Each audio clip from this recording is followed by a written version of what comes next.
iPhone SE3 reviewed déjà vu intro. The third generation iPhone SE, also known as the iPhone SE 2022 edition, is the budget iPhone that many were waiting for.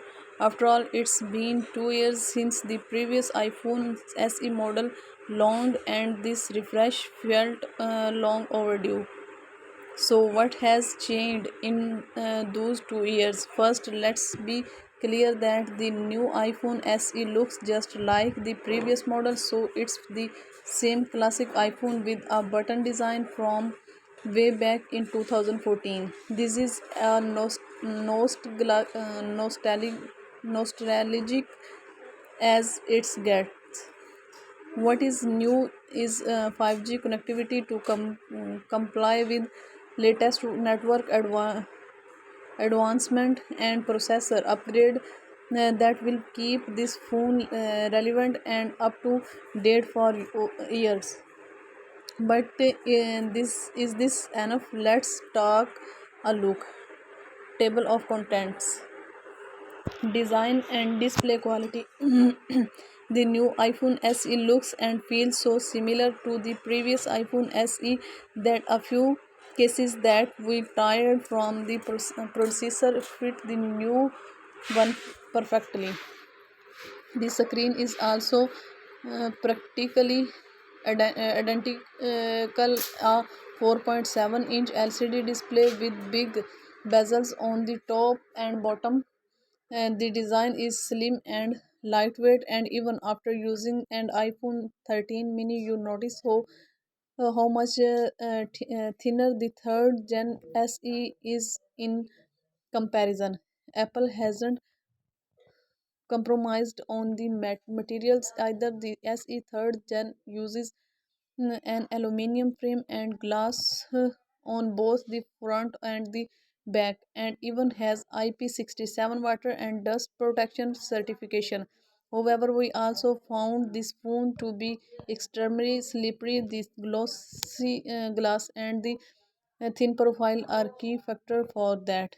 The color options are also familiar. You have the classic black starlight, a slightly modern version of white, and product read.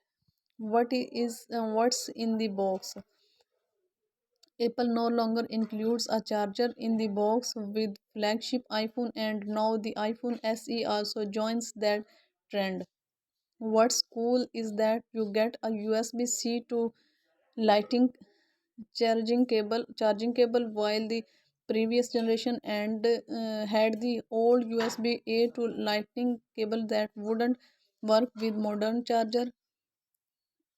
There are some user manuals and a sim tool in the box too, but no headphones or anything else, and yet that means you would need to buy a charger separately.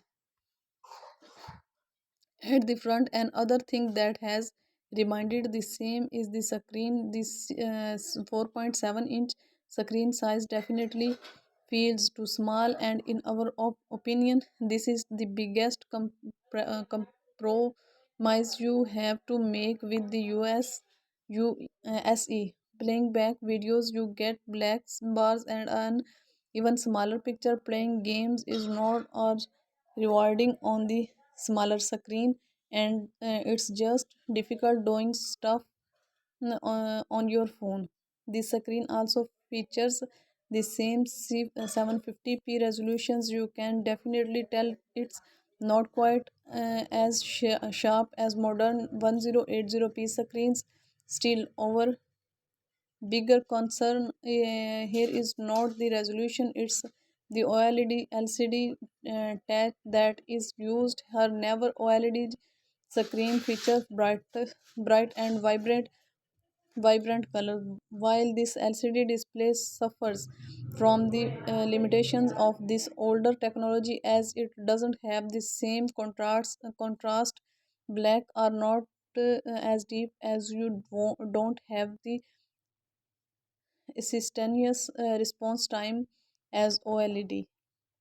Lay the phone flat. on a table and watch videos from a slight angle and colors lose their glow and brightness as viewing angles are just not comparable to OLED screen display measurement and quality.